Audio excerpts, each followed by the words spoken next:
Silent Hill 3 is one of my favorite horror games. Of the original 4 Silent Hill games, it's probably Fighting with Silent Hill 1 is my favorite just from a gameplay standpoint. And throughout the now 2 decades since its release, there's one particular line that gets widely misrepresented, misinterpreted, or misunderstood by most of the fanbase. I'd kinda like to go over that line in this video and examine what it really meant and what its point really was. Before we get too deep into it, we need at least a basic understanding on how the supernatural within Silent Hill works. Silent Hill doesn't take place in separate dimensions. What we experience within Silent Hill are strong emotions, or nightmares, manifested into the real world. Specifically, official sources describe it as a supernatural phenomenon where dream and reality intersect, or become blurred. In Silent Hill 1, Harry describes it best, and his explanation is partially used in Silent Hill 3.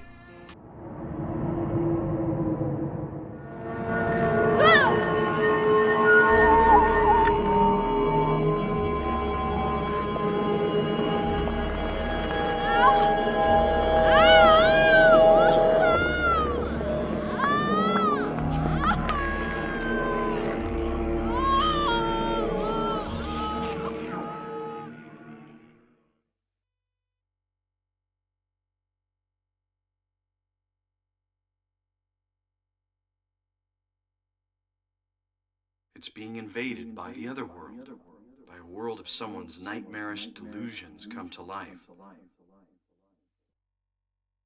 Reality being invaded by nightmare.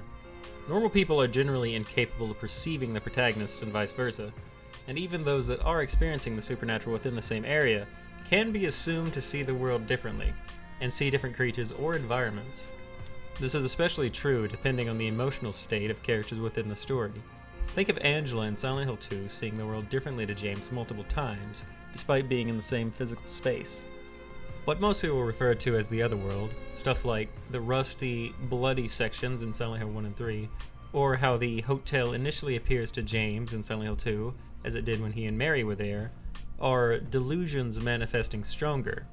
You also have stuff like the labyrinth or the later church area in Silent Hill 3, where the delusions are manifesting so strongly, reality itself is almost unrecognizable.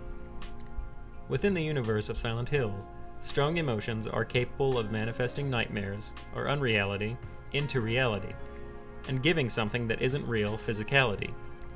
Another example being the letter James accidentally manifests at the beginning of Silent Hill 2. A physical letter that's being manifested by his delusional state that disappears over the game as the delusions creating it weaken. This is how the monsters we see in Silent Hill 2 work. Unreality brought to reality, nightmare into the waking world, a blurring line between dream and reality. With that out of the way, let's get into the most famous dialogue in Silent Hill 3, if not the series as a whole. Don't stand there looking so smug. You're the worst person in this room. You come here and enjoy spilling their blood and listening to them cry out. You feel excited when you step on them and snuff out their lives. Are you talking about the monsters? Monsters? They look like monsters to you? Oh no. Don't worry. It's just a joke. At this point, most people come to one of two conclusions. The vast majority of people that I've seen read this line of dialogue as Vincent messing with Heather, because he's a bit of an asshole, intentionally making her think that she's been killing people, then revealing that he was screwing with her.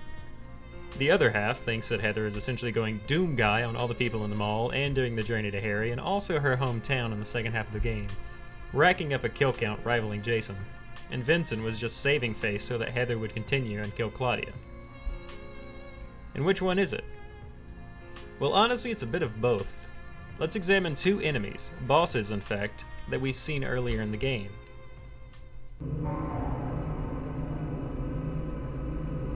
He's the one who killed your father. I merely gave the order. So, what will you do? I'll be waiting where all begins. town of Silent Hill. The missionary is the boss of the apartment complex. Claudia introduces him as the person that killed Harry, saying to Heather she only ordered him to kill her father. Him. The missionary is, based on Claudia's comments in-game and official commentary, a real person. A cult member that has been transfigured by the cult's power and appears monstrous to Heather's eyes. A human being that Heather sees as a monster and kills. Heather does not consider him to be a person. Killing the missionary doesn't bother her at all because she views him simply as a monster. The same can verifiably be said about Leonard. Leonard? Is that you? Death to all who turn their backs on God! Claudia's father. Another human being, a cult member as well, who appears monstrous to Heather. In fact, once Heather sees him, she says he's not really a person at all. Is every person here a mental case? Well, I guess you're not a person anyway. But he is a person. And Claudia is extremely distressed that Vincent led Heather to him and got him killed. Why did you send her to my father? Was that wrong? It's your fault that he... Oh, but surely it's a good thing. It means he was one of God's beloved, no? What Vincent and Claudia would see them as, who can say? Maybe they appear completely normal, or maybe they appear angelic. But they are people. Leonard, even as a fact, retains his consciousness. He still retains his self and still speaks to Heather, even aware of some sort of supernatural event going on. Where are you now? I'm not sure myself, but the door is at the end of the hall on the second floor. I think I can be of help to you. I have a seal. So let's examine the dialogue with Vincent again.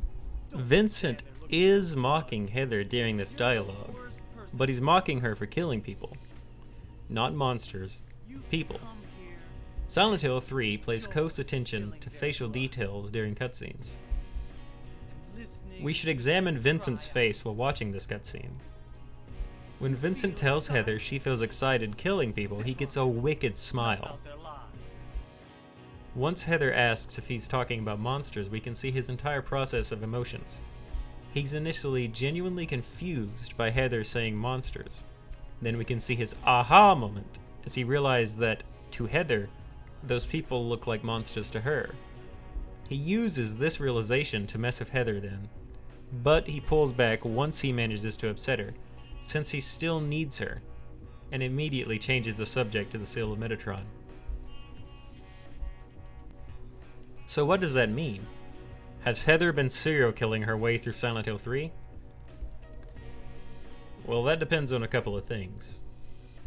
We know the missionary and Leonard are humans. We even know that Leonard is conscious. It stands to reason that if Leonard is doing his boss fight shenanigans, he's also capable in some way of doing them. What I mean by that is, I don't necessarily believe Leonard and the missionary are humanoid in form while they're under the effects of the other world. However, Claudia and Vincent likely see them as angelic versions of themselves, whereas to Heather they take on a monstrous appearance. But does that no longer qualify them as human? Leonard appears unsure of what's happening. Although the missionary doesn't speak, notice that during the missionary boss fight, Claudia is the one that introduces the missionary to Heather, and states that she gave him the order to kill Harry. He's the one who killed your father. I merely gave the order. Official commentary refers to the missionary as a cultist transfigured by Claudia's power, and it stands to reason he was willing to do so. The same likely cannot be said for Leonard. Claudia reacts negatively to Vincent having Heather go to him, and Vincent's comment that it must mean he's one of God's chosen likely references that he was able to be seen by Heather and be affected by the other world, as opposed to having her enter the hospital and not be able to see him. Indeed, it seems as though Leonard is wholly unaware of what's going on. But this carries with it certain implications, that some people can be transfigured by the other world, unwilling or unwittingly. Leonard probably wouldn't complain too much, but there's evidence that another set of monsters are unwilling participants. The rebirth of paradise. Ito compares the nurses in Silent Hill 3 to a mix of Silent Hill 1 and 2 nurses. and official sources suggest they may be the nurses of the hospital transformed into monsters. Combining both of these bits of information, I feel confident in saying the nurses in Silent Hill 3 are hospital staff transformed into monsters. Going on the fact that nurses and also doctors in Silent Hill 1 are hospital staff taken over by a parasite, the same one that takes over Sybil, and that it seems an odd point to mention that they may be monsters when the same source that suggests the nurses in 3 may be transformed staff doesn't suggest the same for Silent Hill 2, which to me is an intentional choice. The nurses in Silent Hill 2 are simply manifestations, James's delusions given physicality in reality by his strong emotional state and the latent spiritual power of the town. Listen to this audio of Heather killing a nurse.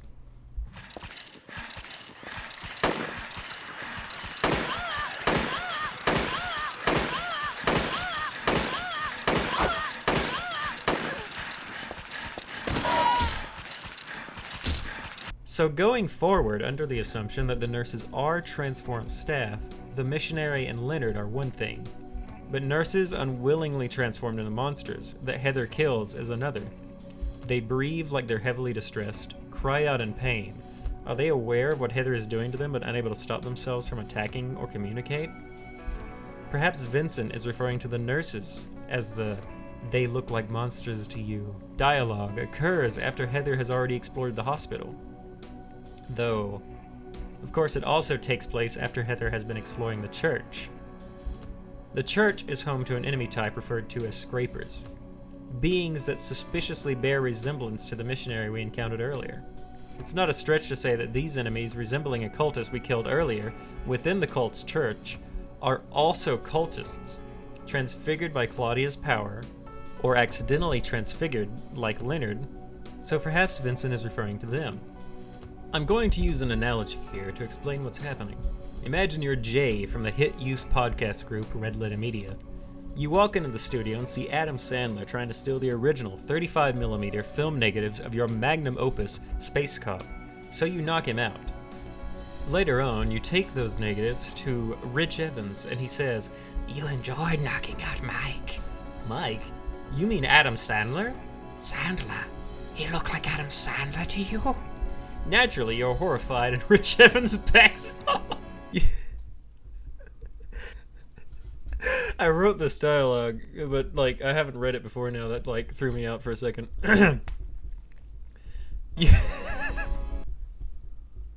You walked into the studio and beat the crap out of Mike while he was holding Space Cop, because to you he looked like Adam Sandler. So the question would be, does Rich Evans see Mike as a person? Or Adam Sandler? Or perhaps where you see Adam Sandler, Rich Evans sees Orson Welles? Now that that perfect analogy is out of the way, Heather is killing people that look like monsters to her in Silent Hill 3. But is that the point of the line? Just to let us know that every monster we kill is a person? No. Leonard and the missionary are 100% people that were transfigured. Based on official sources, I find it likely that the nurses and scrapers probably are. Though surely it's unlikely the rest of the enemies are people. But how can we be certain? We don't have any information to go off of either way. And therein lies the real horror of the line. Vincent is telling us, genuinely, that Heather is killing people, stepping on them and snuffing out their lives. Real people that Heather sees as horrific nightmares. We know Leonard and the missionary, but we can't know the rest. Are scrapers cultists? Are we killing nurses in the hospital? We do walk into a room where we know a nurse is supposed to be locked up. After we unlock it, we go in and we can kill the nurse in there. Was that a real person that looked like a monster to us? What about the closers we encounter in the shopping mall? We see one of them has killed a girl unfortunate enough to be able to perceive them, but what did she see it as? The real horror of that line is that we don't know. That we can never know. 2 enemies in the game are definitely people, but the rest can only be guessed at. It's not some clear-cut black and white line of they're all manifestations or they're all people. But some of them are, or at least were, people. The next time you play Silent Hill 3, maybe you'll shoot an enemy to the ground and begin kicking it. And maybe you'll think back to Vincent, and somewhere in the back of your mind hear a voice saying, "What if?" And it will stay a what if, because you can't be sure. Maybe you'll tell yourself Vincent was just talking about Leonard and the missionary. And maybe you'll be right. Maybe the other creatures aren't cultists or innocent people that have been transformed. So you'll tell yourself that while you're going through the mall or the hospital. They can't possibly be people after all. I mean, they look like monsters to you.